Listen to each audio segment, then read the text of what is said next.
Hello दोस्तों, मैं विजय राय आपका हार्दिक स्वागत करता हूं। हम अपने यूट्यूब चैनल पर।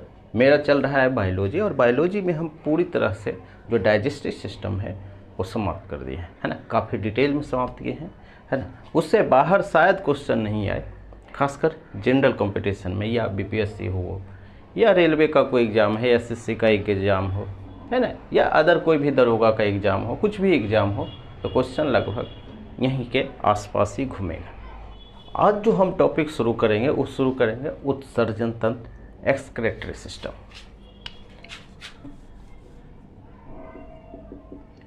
एक्सक्रेटरी सिस्टम यानी इसको बोलते हैं उत्सर्जन तंत्र। अब आपके दिमाग में आना चाहिए कि उत्सर्जन का क्या मतलब है या तंत्र का क्या मतलब है ना। तंत्र का मतलब होता है, सिस्टम का मतलब होता है कि बहुत सारा, और यहां उत्सर्जन का मतलब क्या हुआ, है ना। उत्सर्जन का मतलब होता है यहां पे बेस्ट प्रोडक्ट,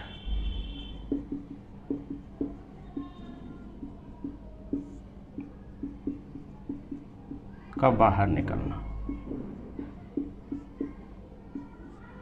यानी हमारे शरीर से बेस्ट प्रोडक्ट को बाहर निकालने के लिए जो प्रोसेस है ना, उसको हम बोलेंगे उत्सर्जन। पहला चीज। दूसरा चीज, यानी हमारे शरीर से जो बेस्ट प्रोडक्ट निकालने के लिए जो जो तंत्र भाग लेता है, यानी उत्सर्जन में जो जो तंत्र का मतलब है कि जितने भी ऑर्गन भाग लेते हैं, जितने भी अंग भाग लेते हैं, उस सारे अंग को मिलाकर बोलेंगे उत्सर्जन तंत्र। क्लियर? इतना बात आपको पता है। अब हमारे शरीर में वेस्ट प्रोडक्ट है क्या चीज? तो ये जो वेस्ट प्रोडक्ट की बात कर रहे हैं, यह है नाइट्रोजन युक्त वेस्ट प्रोडक्ट। नाइट्रोजन युक्त उत्सर्जी पदार्थ है, ये वेस्ट प्रोडक्ट है। अब आपके दिमाग में ये जरूर आया होगा कि ये नाइट्रोजन आया कहाँ से हमारे शरीर में, कहाँ से आया। अब देखिए ये कहाँ से आया। आप खाते हैं प्रोटीन, है ना, बहुत सारे होते हैं, लेकिन नाइट्रोजन उसमें से महत्वपूर्ण होता है। क्लियर है? प्रोटीन खाते हैं, आपको पाचन तंत्र में पता है कि प्रोटीन किस में टूटता है, वो टूटता है एमिनो एसिड में। आप पाचन तंत्र नहीं पढ़े हैं तो आप जरूर देखिए, एमिनो एसिड में टूटता है। और एमिनो एसिड किस में बदल जाता है? ये बदलता है अमोनिया में। अमोनिया किस में बदलता है? यूरिया में। आपको पता है कि यूरिया हमारे शरीर में क्या है? नुकसानदेह है। अगर कहीं पे जमा हो जाएगा तो यही पथरी का रूप ले लेता है। क्लियर है? तो ये जो यूरिया है, अगर यूरिया के साथ पानी मिल जाए एक्सेस, तो इसी को हम बोलते हैं यूरिन। और यूरिन है क्या? जिसको हम बोलते हैं मूत्र या बोलते हैं पेशाब। यानी बेसिकली हम मूत्र वाहिका से बाहर निकाल देते हैं। और ये जो सारा जो प्रोसेस होता है, ये होता है लीवर में। आपको पता है कि लीवर को हम बोले थे कि ये प्रयोगशाला है ना, जो टॉक्सिक चीज़ों को है हमारे शरीर से बाहर निकालता है। तो ये टॉक्सिक चीज़ें यही है। क्लियर है? Ammonia, urea. क्लियर है? यानी हमारे शरीर से, है ना, जो भी जीव से अमोनिया यूरिया को बाहर निकालने की पूरी प्रोसेस को हम क्या बोलेंगे? उत्सर्जन तंत्र। क्लियर है? कहाँ से आया ये भी बात आपको पता है। ठीक है, आगे बढ़ते हैं।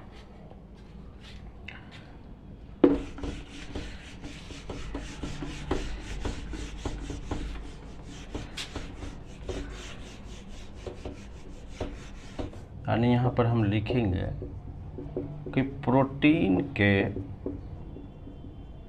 मेटाबॉलिज्म, यानी पचने के कारण, मेटाबॉलिज्म के कारण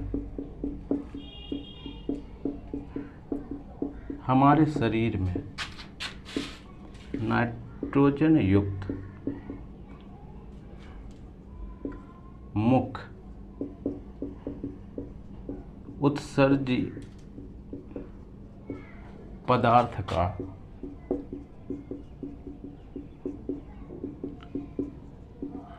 निर्माण होता है और इस पूरे प्रोसेस के, यह पूरी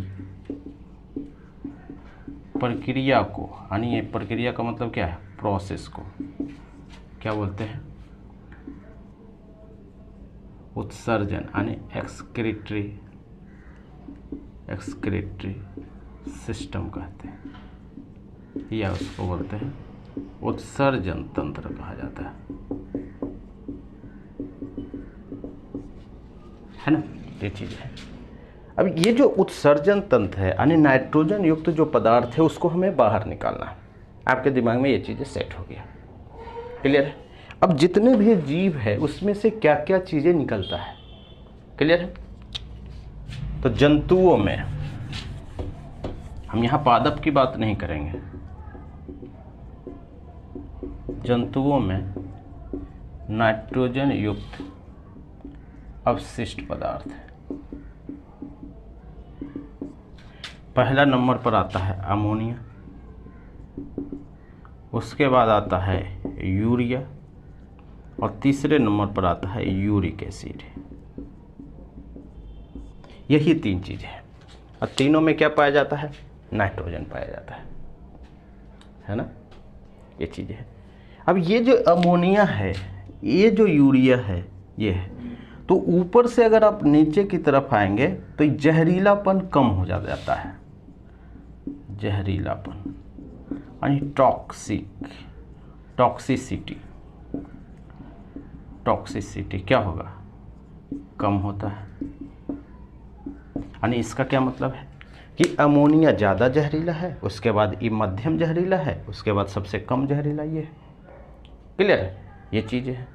तो हम ये देखेंगे कि अमोनिया किससे बाहर निकलता है, यूरिया किससे बाहर निकलता है, या यूरिक एसिड किससे बाहर निकलता है। क्योंकि हम बात किए हैं जंतु का, हम सिर्फ मानव की बात नहीं कर रहे हैं, जंतु की बात कर रहे हैं। तो ये सवाल भी पूछ लेता है मानव के साथ अलग अलग को भी, ठीक है। तो हम एक एक करके फिर समझते हैं।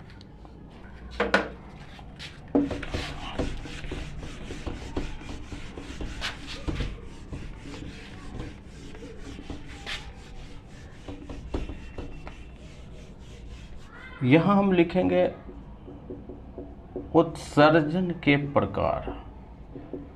आपको पता है कि तीन ही चीज निकलेगा तो तीन प्रकार होगा, तीन प्रकार के हैं, है ना। पहला हम बोलते हैं अमोनियोटेलिक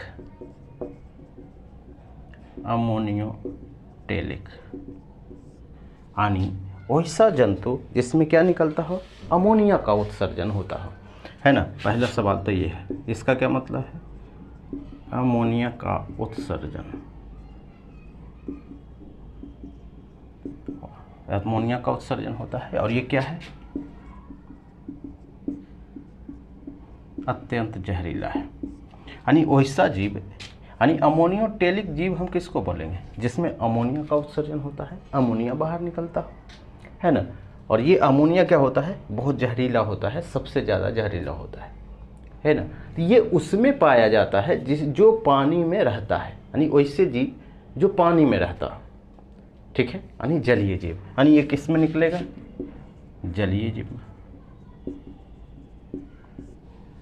है ना। ये चीज़ है। अगर आप एग्जाम्पल देंगे तो क्या हो जाएगा, जैसे झींगा मछली हो सकता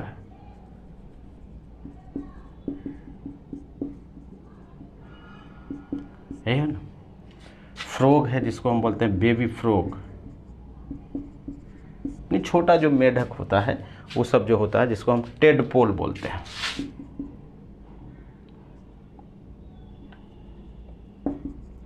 टेडपोल, है ना। यानी वैसा जीव जो कहाँ रहता हो, पानी में रहता है ना। अगर मान सोच के देखिए कि पानी में ना रहता हो, उसमें निकलता हो, तो कैसे सर्वाइव करेगा, नहीं सर, क्योंकि उसका पूरा शरीर क्या हो जाएगा, टॉक्सिक हो जाएगा। जैसे अगर आप एक बाल्टी पानी लेंगे और उसमें जहर डालेंगे, है ना, ये चीज़ें हैं, तो ये क्या करेगा, ज़्यादा होगा, किसी को अगर आप पिला देंगे तो ज़्यादा नुकसानदेह करेगा। लेकिन मान लीजिए कि एक ड्रम पानी है और इसमें उतना ही अमाउंट में दिए, मान लीजिए 50 ग्राम दिए, इसमें भी 50 ग्राम ही देंगे जहर, यानी अमोनिया डालेंगे, तो कम जहरीला कौन होगा, अगर ये ये वाला है ना। तो इसलिए पानी की मात्रा क्या होती है, ज़्यादा होती है, जिससे क्या होता है कि जो जीव है, जो जंतु है, वो सर्वाइव कर जाता है। क्लियर है। तो ये तो हो गया अमोनियोटेलिक। दूसरा हम पढ़ेंगे यूरियोटेलिक। दूसरा है यूरियोटेलिक, यानी वैसे जंतु जो किसका निष्कासन करता है, यूरिया का उत्सर्जन करता है ना, यूरिया का उत्सर्जन करता है। और ये क्या है, ये मध्यम जहरीला है, नहीं बीच में था, मध्यम जहरीला है ना। तो इसमें कौन आएगा, इसमें क्या आता है, थोड़ा सा कम है। तो अब थोड़ा सा पानी से बाहर निकालिए, यानी उभयचर भी, उभयचर का मतलब है कि जो पानी में भी रहता हो या क्या है स्थल पर भी रहता है वैसा जीव, या स्थल पर ही रहता है वैसा जीव भी, है ना। तो पहला चीज़ है इसमें जो एग्जाम्पल आता है, एक तो आता है उभयचर, और उभयचर का मतलब क्या है कि वैसा जीव जो पानी में भी रहता हो और स्थल पर भी रहता है, उस जीव में पाया जाता है ना। आप स्तनधारी बोल सकते हैं, जिसमें हम लोग आते हैं, है ना। इसको हम बोलते हैं रेप्टाइल्स, नहीं रेप्टाइल्स तो हुआ रेंगने वाले जानवर, है ना। इसको बोलते हैं स्तनधारी। क्लियर, मैमल्स, ये सब इसमें आते हैं, है ना। मानव भी इसी में आ जाता है ना। तो हम लोग क्या निकालते हैं, हम लोग यूरिया निकालते हैं, है ना। हाँ, यूरिया जब पानी के साथ मिलता है तो उसी को हम बोलते हैं यूरेइन, है ना। अब डॉक्टर के यहाँ जाएंगे तो अब बोलेगा यूरिन टेस्ट कराना होगा। बेसिकली क्या कह रहा है, पेशाब का ही बात कर रहा है, मूत्र का ही बात कर रहा है ना। वो डब्बा एक देगा, बोलेगा लेके आइए इसमें, है ना। तो ये चीज़ है, हम क्या है कि यूरिया का उत्सर्जन करता है, ये मध्यम जहरीला है। क्लियर है। तीसरा है यूरिकोटेलिक, यूरिकोटेलिक जंतु, है ना। यूरिकोटेलिक का मतलब है कि वैसा चीज़ जो किसका निर्माण करता है, किसका उत्सर्जन करता है, ये करता है यूरिक एसिड का, यानी यूरिक एसिड का क्या करता है, उत्सर्जन करता है। और इसमें क्या होता है, सबसे कम पानी की ज़रूरत होती है ना। क्यों, क्योंकि ये सबसे कम जहरीला है ना। यानी यूरिक एसिड निकलने के लिए या निकालने के लिए ज़्यादा पानी की ज़रूरत नहीं है, सबसे कम पानी, अत्यंत कम पानी। सबसे ज़्यादा किसको पानी की ज़रूरत पड़ेगा, इसको, यानी क्या बोलेंगे कि अपेक्षाकृत ज़्यादा पानी की ज़रूरत है, नहीं। और इसको क्या है, मध्यम जल की आवश्यकता।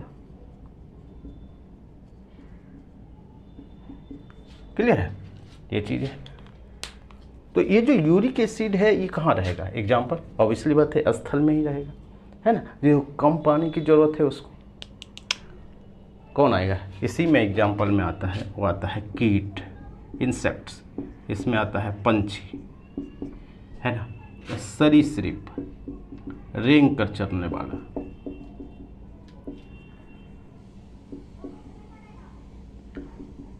रेंगने वाला जानवर, है ना। तो ये सारा चीज़ों को, जिसे सांप हुआ, है ना, तो उसको क्या चाहिए, उसको वो क्या निकालता है, वो निकालता है यूरिक एसिड। और यूरिक एसिड क्या होता है, कम जहरीला होता है। क्लियर है।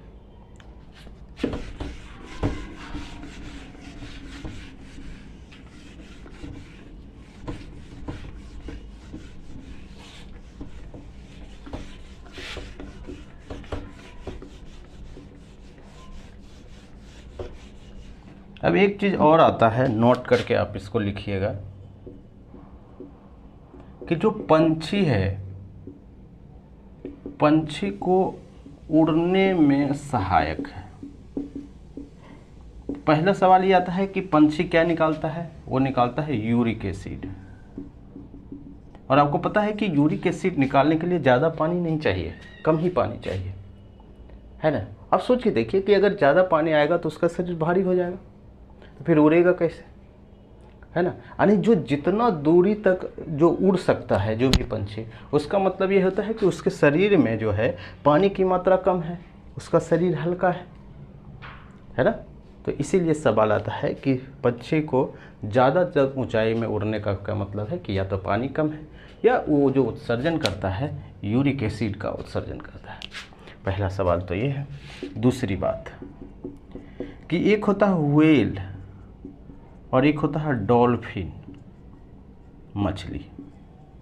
और सवाल ये है कि ये दोनों क्या है, ये मछली है और ये रहता कहाँ है, पानी है।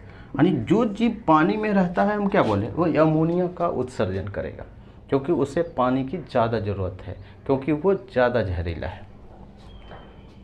लेकिन साइंस ये जो व्हेल और डॉल्फिन को मछली नहीं मानती है, ये मानती है स्तनधारी।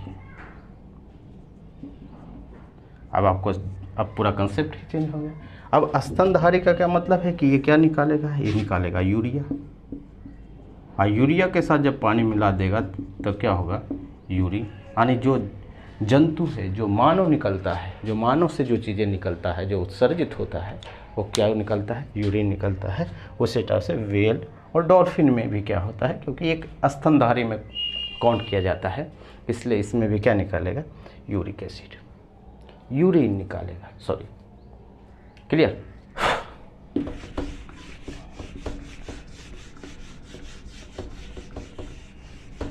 अब हम बात करेंगे, वो बात करेंगे ह्यूमन एक्सक्रीटरी सिस्टम, यानी मानव उत्सर्जन तंत्र, है ना। ये तो हम जनरल बात किए, क्योंकि सवाल क्या आएगा, मानव पर आएगा।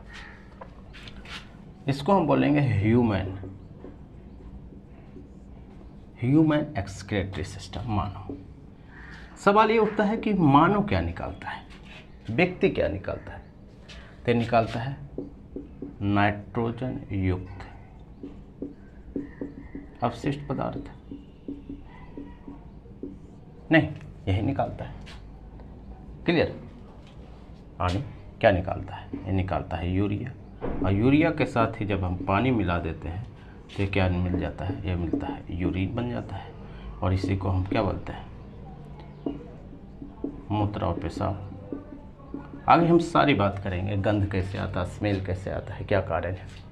लेकिन फिलहाल आपको ये समझना है कि मानव का जो उत्सर्जन है वो क्या है, वो है यूरिया, यू है यूरिन। तो ये महत्वपूर्ण है।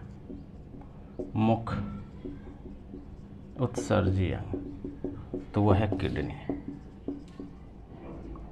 किडनी, या इसको हम बोल सकते हैं ब्रिक। इसको किडनी बोल सकते हैं, ब्रिक बोल सकते हैं, इसको गुर्दे बोल सकते हैं, है ना। यानी मेन उत्सर्जन, यानी इसके जो स्टडी है, अगर किडनी के बारे में कोई पढ़ता है तो उसको बोलते हैं नेफ्रोलॉजी,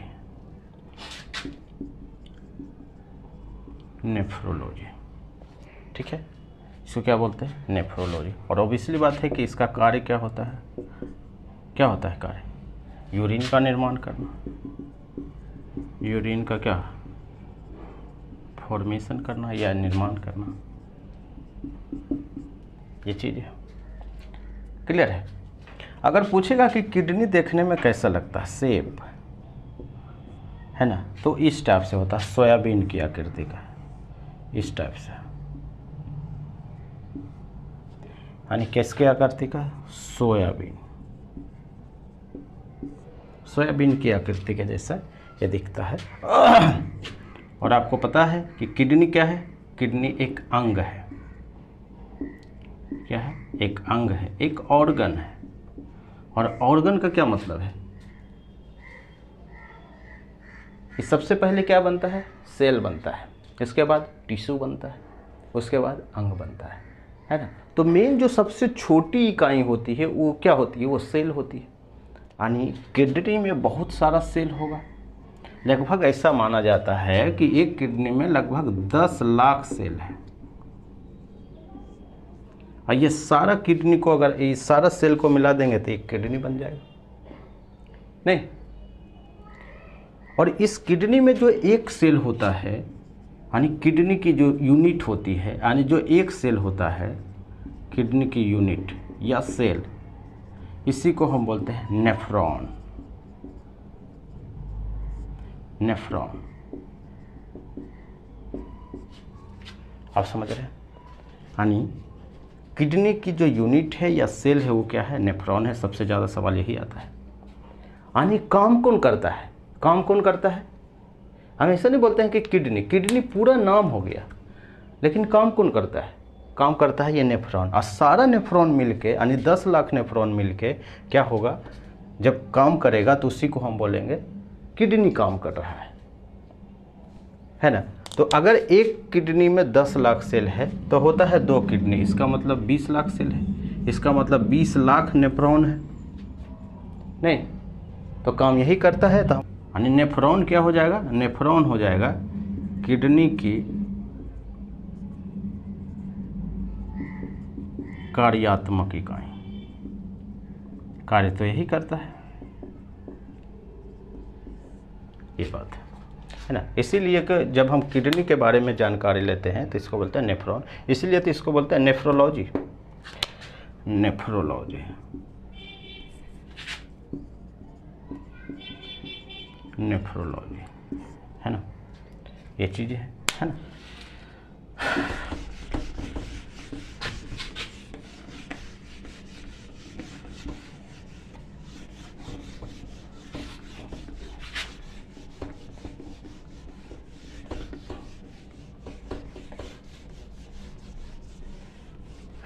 हम क्या बोल रहे हैं? हम बोल रहे हैं कि जो किडनी में जो मेन इकाई होती है, जो सेल होती है, वो होते हैं नेफ्रॉन। ठीक है, नेफ्रॉन होती है और नेफ्रॉन ही कार्य करती है। तो इसका कार्य क्या होता है? बड़ा महत्वपूर्ण सवाल है।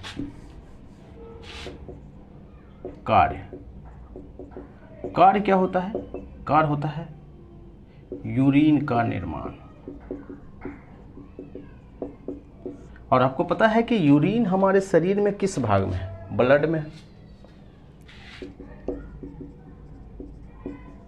ब्लड वाला टॉपिक को आप याद कीजिए कि ब्लड में 2 चीज़ें होता है। क्या चीज़ होता है? एक को हम बोले थे ब्लड सेल और एक को हम बोले थे प्लाज्मा वाला पार्ट। ब्लड सेल में हम पढ़े थे WBC, RBC और पढ़े थे प्लेटलेट्स है ना। और यही RBC में था हेमोग्लोबिन, यही है ना, जिसके कारण है। और इसमें हम पढ़े थे कि ज़्यादातर चीज़ें पानी होती है 93%, और उसमें से 6% हम बोले थे प्रोटीन होता है ना। और ये जो 1% होता है, इसी में होता है क्या चीज़? इसी में होता है ग्लूकोज, इसी में होता है मिनरल, इसी में होता है एमिनो एसिड, है ना। इसी में होता है अदर चीज़ें होता है, जिसमें हम बोल सकते हैं कि कार्बोहाइड्रेट का पाचन होता है ना। तो वो सारा चीज़ें जो है, सोचिए कार्बोहाइड्रेट का पाचन तो यही ग्लूकोज में होता है, और इसी में होता है विटामिन, है ना। तो ये बहुत सारा चीज़ इसमें मिला होता है ना। लेकिन जब ये प्रोटीन पचता है, डिकम्पोज होता है, टूटता है, तो किस चीज़ में कन्वर्ट होता है? आपको पता है कि सबसे पहले किस में? अमोनिया में, उसके बाद है यूरिया में, है ना, और उसके बाद है यूरिक एसिड, है ना। अलग अलग जीव में अलग अलग होता है, लेकिन हमारे शरीर में इसके लिए। अब ये जो है, ये जब टूट जाता है तो ये हमारे शरीर के लिए फ़ायदेमंद नहीं है, निगेटिव इम्पैक्ट डालता है। क्लियर है? और बाकी सब जो चीज़ है वो क्या है? पॉजिटिव इम्पैक्ट डालता है।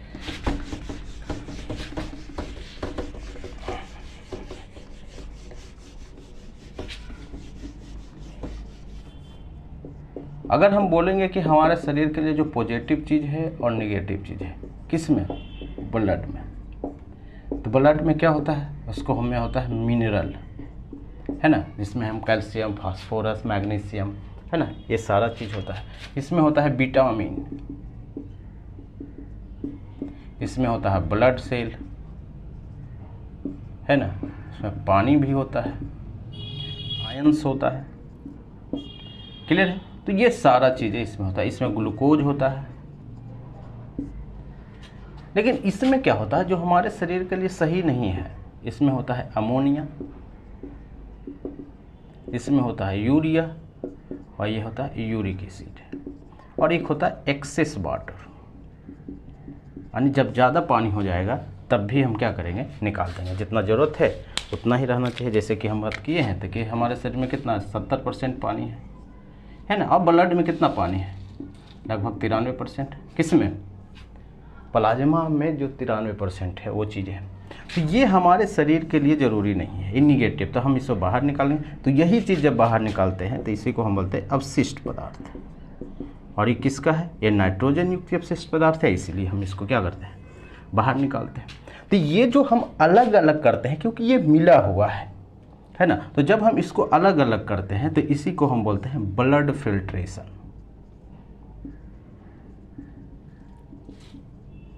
ब्लड फिल्ट्रेशन, ब्लड छान, ये कौन करता है, ये करता है नेफ्रॉन। और नेफ्रॉन, कितना नेफ्रॉन है, एक किडनी में 10 लाख नेफ्रॉन है। एक किडनी में कितना है, 10 लाख नेफ्रॉन है। तो 2 किडनी है तो कितना हुआ, 20 लाख नेफ्रॉन मिलकर कार्य करता है। तो अगर हम एक नेफ्रॉन का कार्य भी समझ लेंगे तो क्या होगा, बाकी सबको एक साथ ऐड कर देंगे तो क्या होगा, 20 लाख नेफ्रॉन का कार्य होगा। लेकिन खैर, तो जो ब्लड फिल्ट्रेशन का जो कार्य है यहाँ वो कौन करता है, नेफ्रॉन करता है। या बोल सकते हैं कि जब पूरा नेफ्रॉन को मिला देंगे तो कौन करता है, किडनी करता है, ब्लड को साफ करने का काम। क्लियर है, ये चीज़ है।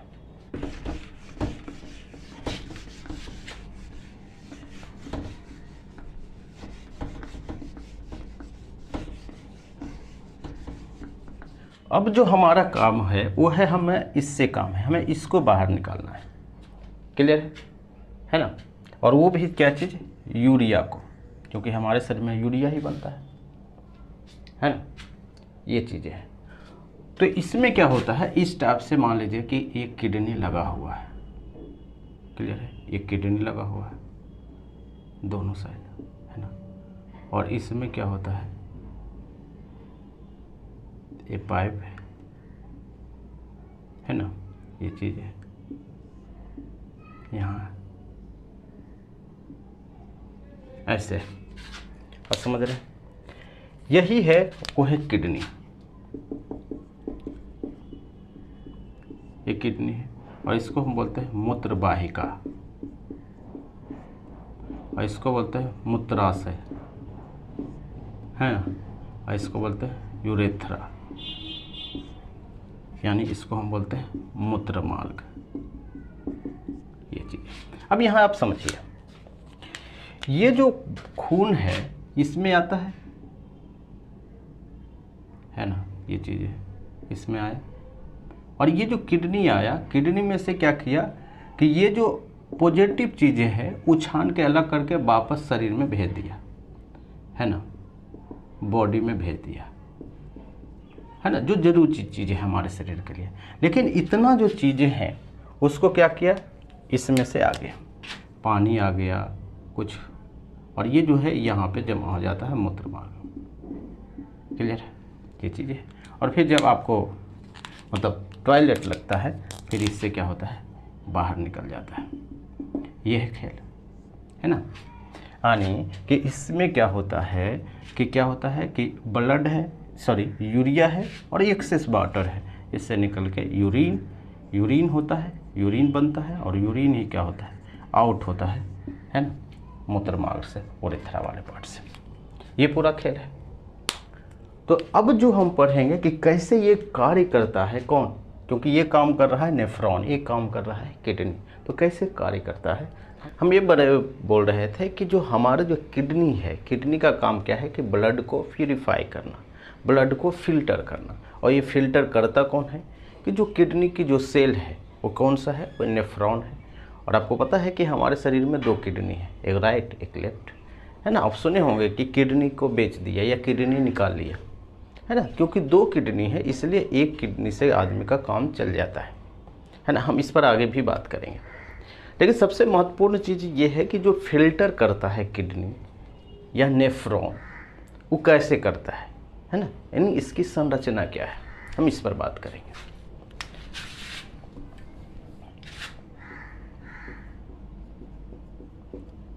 नेफ्रॉन की संरचना,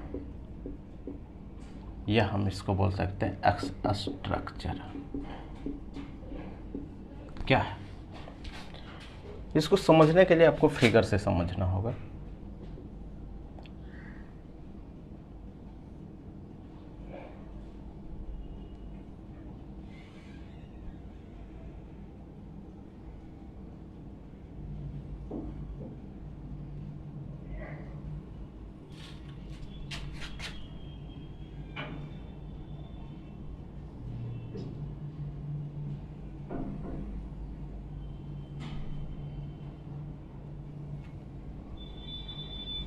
ये है ना, आप मोटा मोटी एग्जैक्टली स्ट्रक्चर नहीं है, लेकिन हम इसको समझने के लिए इसका हम यूज करते हैं।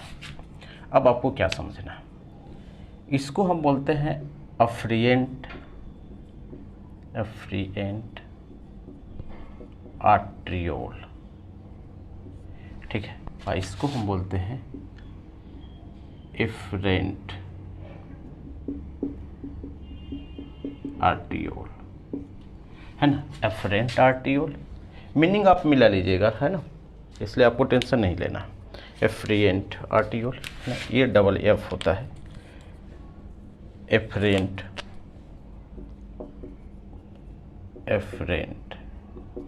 आई होता है इफ्रिएंट आर्ट्रियोल। इफ्रिएंट आर्ट्रियोल। अब यहाँ पर आपको समझना है कि हमारा शरीर जो है, जो इससे ब्लड आता है, यही है संरचना, वो है किडनी का, है ना, इसमें आता है। और ये ब्लड क्या होता है कि इसमें आ जाता है। ये क्या है, इसको बोलते हैं बोमैन्स कैप्सूल।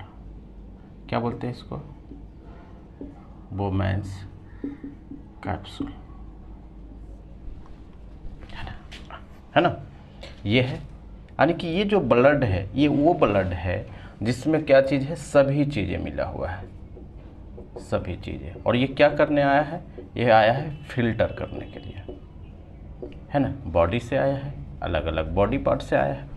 और किसको अलग करना है ना, किसको अलग करना है, वो करना है अमोनिया को, यूरिया को, यूरिक एसिड को, है ना। आपको समझना है कि आपको फिर हम यहाँ पे बात बोल रहे हैं कि हमारे शरीर के लिए जो पॉजिटिव चीज़ें हैं, यानी ब्लड में जो चीज़ें हैं, ब्लड में जो पॉजिटिव चीज़ें हैं, वो क्या है, वो है ग्लूकोज, वो है एमिनो एसिड, ये है मिनरल, ये है विटामिन, पानी, यानी इतना जो भी चीज़ है ये हमारे शरीर के लिए फ़ायदेमंद है। जो निगेटिव चीज़ें हैं वो क्या है, उसको हम बोलेंगे आयंस भी आप जोड़ सकते हैं, है ना। हमारे शरीर में ये है यूरिया, अमोनिया, और इसको हम बोल सकते हैं यूरिक एसिड। और जो एक्सेस वाटर है, एक्सेस जो पानी है, जो हमारे शरीर को नहीं चाहिए, इसको हमें बाहर निकालना है। लेकिन दिक्कत ये है कि ये सारा चीज़ें मिला हुआ है ना, ब्लड में है तो ये सारा चीज़ें मिला हुआ है। जब मिला हुआ है तो हम इसे अलग करना है। तो ये अलग कौन करता है, ये अलग करता है नेफ्रॉन। और ये पूरा जो हम बात कर रहे हैं, ये नेफ्रॉन की बात कर रहे हैं, ठीक। हम बोलते हैं क्या चीज़, बोमैन्स कैप्सूल। तो इसमें ब्लड आ गया, और ये ब्लड साफ होके क्या होता है, जो इफरेंट आर्टिकल से आर्टियोल है, ये कहाँ चला जाता है, हमारा बॉडी में चला जाता है। कोई दिक्कत नहीं होना चाहिए। ब्लड इससे आया और ब्लड यहाँ से चला गया, किसमें, हमारा बॉडी में। लेकिन ये जो बोमैन्स कैप्सूल है, और ये कौन सा है, ये आ गया है साफ ब्लड, यानी प्योर ब्लड, जो प्यूरिफाई करके, और क्योंकि इसमें लगा हुआ है फिल्टर, और ये फिल्टर का क्या नाम है, ग्लोमेरुलस फिल्टर, ग्लोमेरुलस फिल्टर। अब आपको समझना है, एफ्रिएंट आर्टिकल से ब्लड आया, और ब्लड किस में आया, बोमैन्स कैप्सूल में, है ना, ये आया। और इसी में एक फिल्टर लगा हुआ जिसका नाम है ग्लोमेरुलस फिल्टर, है ना। और ये फिल्टर से फिल्टर होके जो ब्लड है वो यहाँ से निकल गया। लेकिन जब हम ब्लड यहाँ साफ़ होता है तो पूरी तरीके से साफ़ नहीं होता है, ये अलग नहीं होता है, है ना, इसमें कुछ मात्रा में इसमें आ जाता है। तो जो पेशाब करके ये आगे की ओर ये इसमें आता चला जाता है। क्लियर है, ये बात है। तो ये जो आगे वाला पार्ट है इसको हम बोलते हैं पीसीटी। क्या बोलते हैं? पीसीटी। और ये जो पीछे वाला पार्ट है इसको हम बोलते हैं डीसीटी, है ना। पीसीटी का मतलब है प्रोक्सिमल, है ना, कन्वोल्यूटेड ट्यूबुल। ट्यूबुल का मतलब समझते हैं, ट्यूबुल का छोटा सा पार्ट। और इसको बोलते हैं डिस्टल कन्वोल्यूटेड ट्यूबुल, है ना। इसको बोलते हैं कि आगे की ओर झुकी हुई नालिका, घूमी हुई नालिका। और इसको हम बोलते हैं कि पीछे की तरफ घूमी हुई नालिका।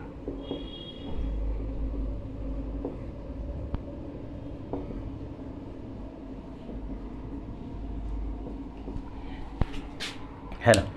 अब यहां से जो होता है ना, इसको हम बोलते हैं लूप ऑफ हेनली।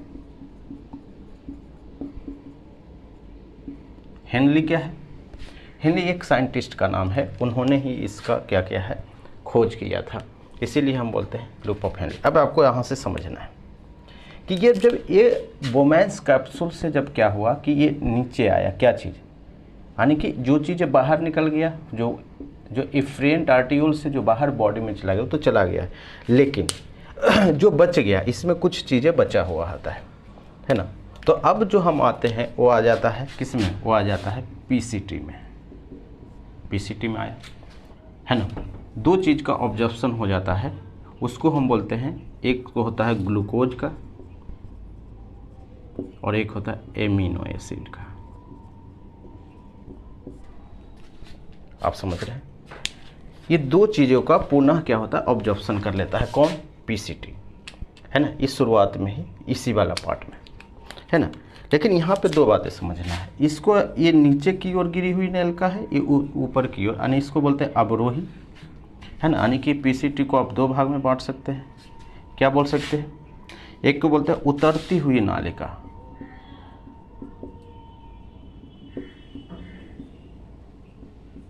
और एक होता है चढ़ती हुई नालिका।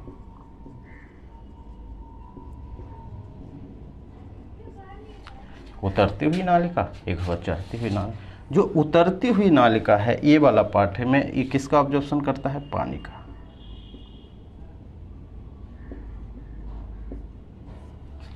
और इसमें जो है चढ़ती हुई नालिका में जो चीज़ें बच गया है, जैसे एमिनो एसिड, है ना, ये वाला है, मिनरल है, विटामिन है, आयंस है या साल्ट है। तो ये जो सारी चीज़ें हैं, आयंस है, जैसे साल्ट है ना, तो बाकी बची चीज़ों का क्या है, ऑब्जर्वेशन हो जाता है।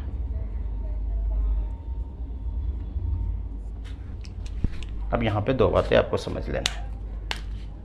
हम क्या बोल रहे हैं? हम ये बोल रहे हैं कि जो ब्लड है वो किस में आया? वो आया बोमैंस कैप्सूल में।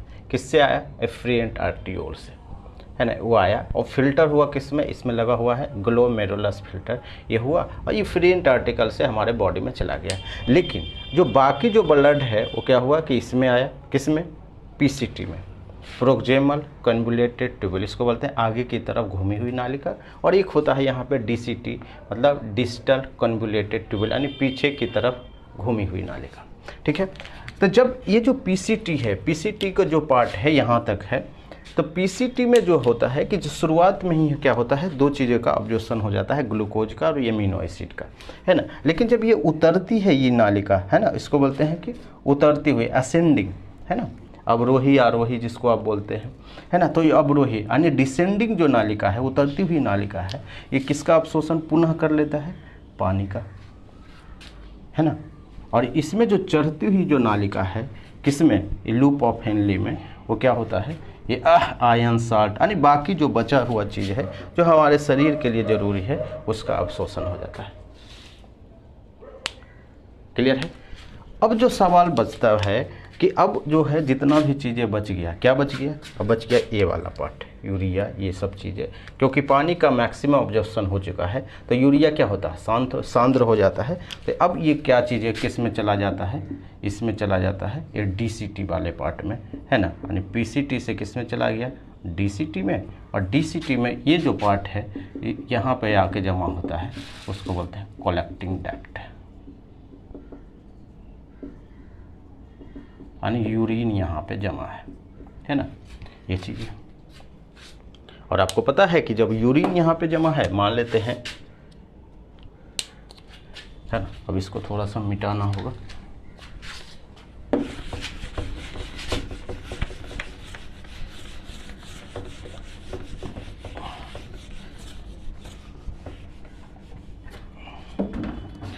मान लेते हैं कि ये जो कलेक्टिंग डक्ट है, मान लेते हैं कि ये है कलेक्टिंग डक्ट, और इसी से जुड़ा होता है क्या चीज़, जो हम पिछले क्लास में बोले थे, ये बोलते हैं मूत्रवाहिका।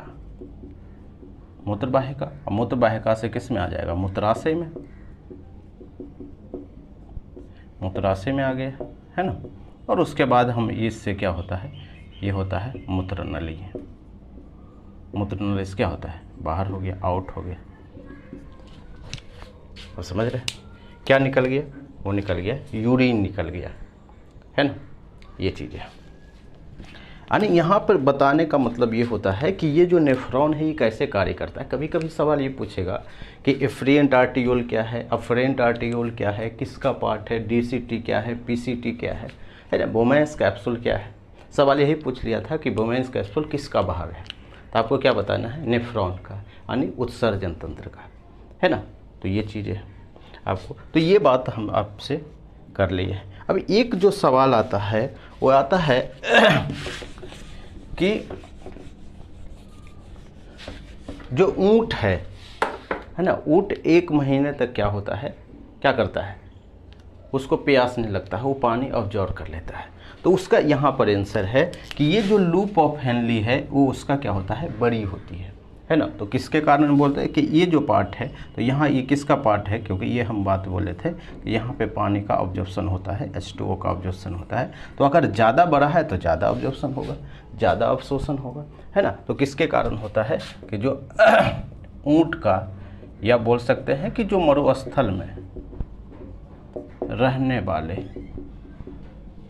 जीव, रहने वाले जानवर का क्या होता है कि जो लूप ऑफ हेनली है वो क्या होता है, बड़ा होता है।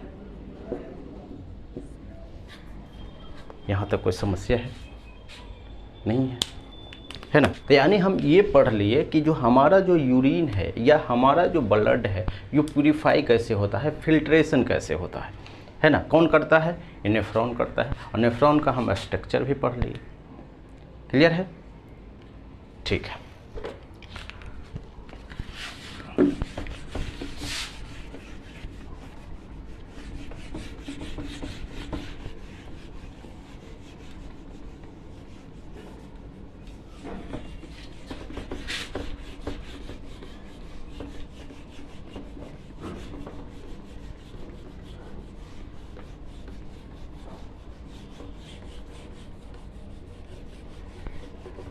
अगर अब हम पढ़ें कि यूरिन जो निकला है, यूरिन में क्या क्या चीज़ें होता है ना। एक अगर नॉर्मल इंसान है तो उससे क्या निकलता है, पेशाब या मूत्र से क्या बाहर निकलता है। अगर नॉर्मल हो तो हम दोनों बात करेंगे, यूरिन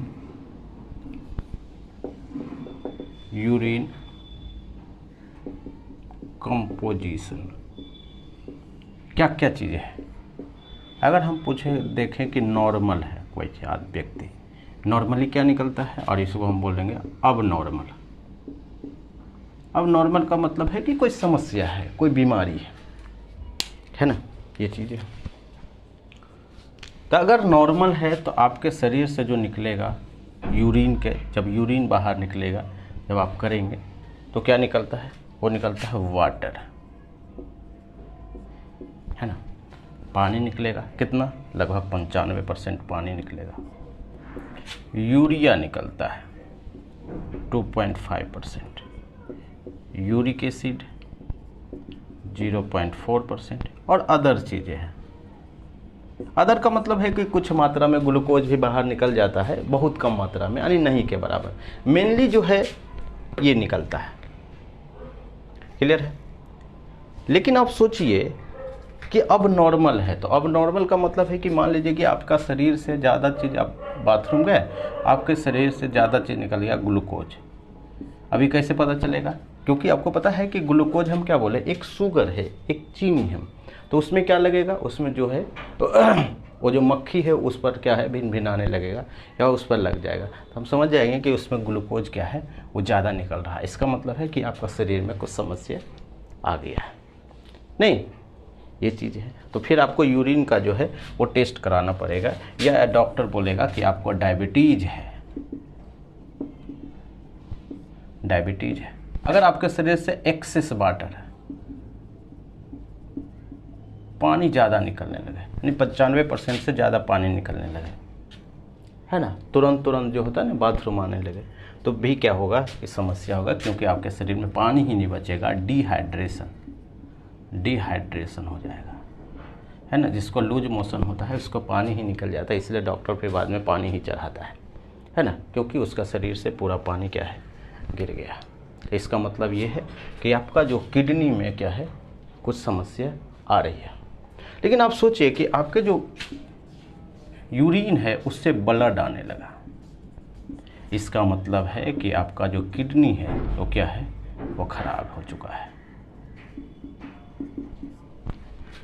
और किडनी जब खराब होता है, इसका मतलब है कि जो फिल्टर हो रहा था वो फिल्टर होगा नहीं, है ना।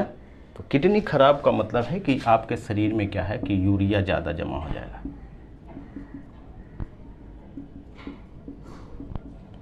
ज़्यादा होगा, और यूरिया जब जमा होगा और किस एरिया में अगर जमा होता है तो उसी को तो हम बोलते हैं पथरी, और उसको बोलते हैं कैल्शियम ऑक्जेलेट, है ना। तो अगर पूछेगा कि अगर आपके शरीर में पथरी है या पत्थर जमा हो जाता है, क्योंकि वही चीज़ क्या होता है, यूरिया यानी पत्थर के फॉर्म में क्या होता है, जमा हो जाता है, तो क्या होता है, उसी को हम बोलते हैं कैल्शियम ऑक्जेलेट, या कहीं पे यूरिक एसिड, है ना। यूरिया की मात्रा बढ़ जाती है, तो किडनी में ही पथरी होता है ना। इसलिए आप देखेंगे कि कहीं पे जो होता है ये वहीं पे होता है कि जो पेशाब का जो रास्ता है वहीं पे कहीं कहीं के आसपास वो जमा हो जाता है।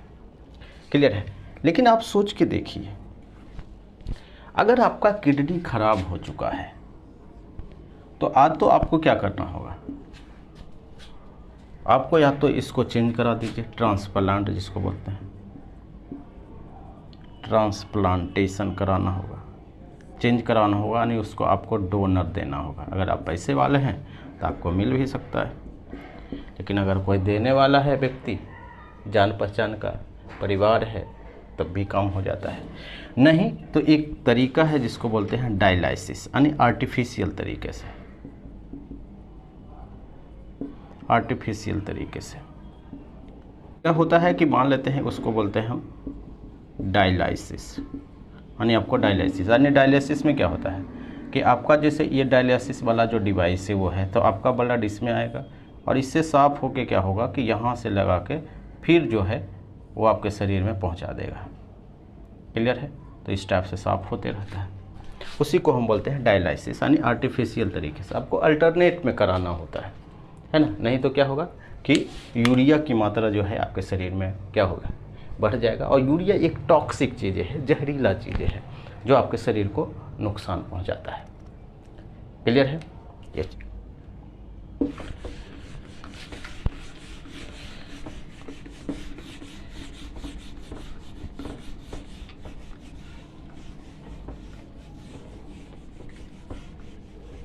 अगर मान लीजिए कि कोई फ्रेश यूरिन करता है तुरंत, जस्ट, है ना, यानी हम इसको बोलेंगे फ्रेश यूरिन।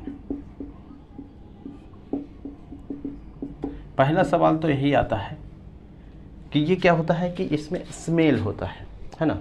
तो स्मेल किसकी वजह से होता है? तो स्मेल की वजह होता है अमोनिया। इसमें क्या निकलता है? अमोनिया निकलता है, यानी कुछ मात्रा में अमोनिया भी निकलता है, कुछ मात्रा में यूरिया भी निकलता है, यूरिक एसिड भी निकलता है। है ना, ये चीज़ें हैं। लेकिन अगर पूछेगा कि इसका कलर किसके कारण होता है, कलर इसके कारण होता है क्योंकि इसका कलर होता है येलो, पीला, आप देखे होंगे। तो इसके कारण होता है क्योंकि ये जो हेमोग्लोबिन है, हेमोग्लोबिन का क्या होता है, डीकम्पोजिशन होता है, डीकम्पोजिशन होता है, यानी अपघटन होता है, यानी टूटता है।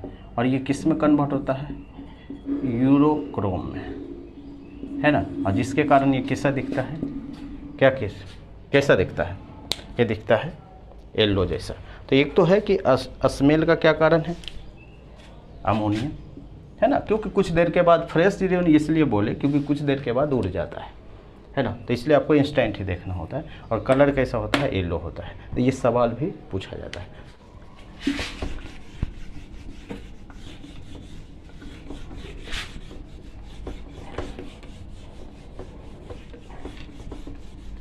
दो बातें समझना है कि अगर पूछे कि डेली एक व्यक्ति कितना जो यूरिन है वो बाहर निकालता है,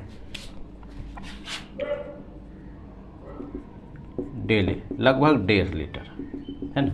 और अगर पूछ दे कि डेली कितना जो है वो ब्लड क्या होता है, फिल्टर होता है, तो ऐसा माना जाता है कि 180 लीटर पर डे, यानी एक दिन का मतलब होता है 24 आवर में। इसका क्या मतलब, 180 लीटर का क्या मतलब है, आपको पता है कि 1.5 लीटर ही निकालता है। 180 लीटर कहाँ से आ गया आपके दिमाग में आया हो, क्योंकि ये क्या होता है कि बार बार घूमते जाता है, तो इसलिए 24 घंटा में 180 लीटर पूरा हो जाता है। क्लियर है, ये चीज़ है। अब इसमें से एक और बीमारी आती है कि अगर आपके शरीर में यानी ज्वाइंट में यूरिक एसिड जमा हो जाता है, ज्वाइंट का मतलब आप समझते हैं कि ये घुटना वाला में है ना, ये जो ठेहुना में है, इसमें अगर जमा होता है तो उसी को हम बोलते हैं गांठिया रोग। तो इस वजह से भी क्या होता है कि आपके शरीर में क्या होना चाहिए, यूरिया की मात्रा कम होना चाहिए, क्योंकि गांठिया रोग भी हो सकता है या पत्थरी भी हो सकता है, किडनी में पत्थरी, है ना। और उसको हम क्या बोलते हैं, कैल्शियम ऑक्जेलेट बोलते हैं।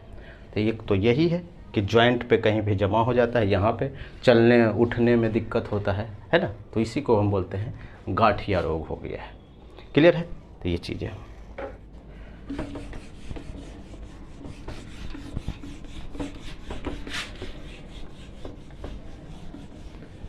अगर पूछेगा कि इसके हार्मोन किसके, कौन सा हार्मोन इसके लिए जिम्मेदार है, इसको बोलते हैं एडीएच हार्मोन, एंटी ड्यूरेटिक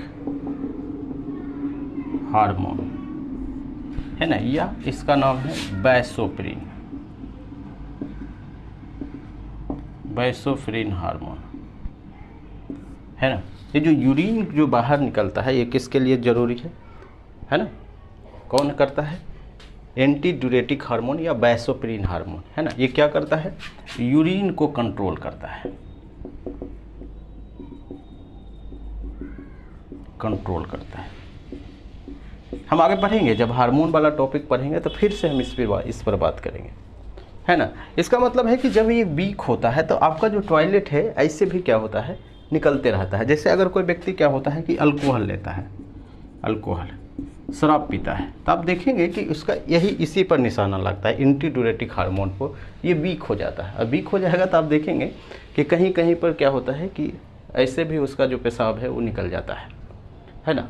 तो वो इसी के कारण होता है एंटी ड्यूरेटिक हार्मोन, क्योंकि पीने से क्या होता है, वो जो है ये यूरिन के ऊपर जो कंट्रोल है अपना वो खो जाता है और उसको पता भी नहीं चलता है। दूसरा चीज़ है, ऐसा ही सर्दी में भी होता है, तो ये चीज़ है ना। तो अगर पूछेगा कि यूरिन को कंट्रोल कौन करता है तो आपको बताना है एंटी ड्यूरेटिक हार्मोन, है ना। क्लियर है, तो ये पूरा है उत्सर्जन तंत्र, है ना। हम काफ़ी अच्छे से डिटेल में पढ़े, है ना। तो आप इस पर ज़रूर क्वेश्चन बनाइए, तब आपको समझ में आएगा कि क्या चीज़ें पढ़ाया गया है। क्लियर, तो आगे जो हम पढ़ेंगे वो कल हम बात करेंगे इस पर, है ना। आज भर इतना ही, थैंक यू।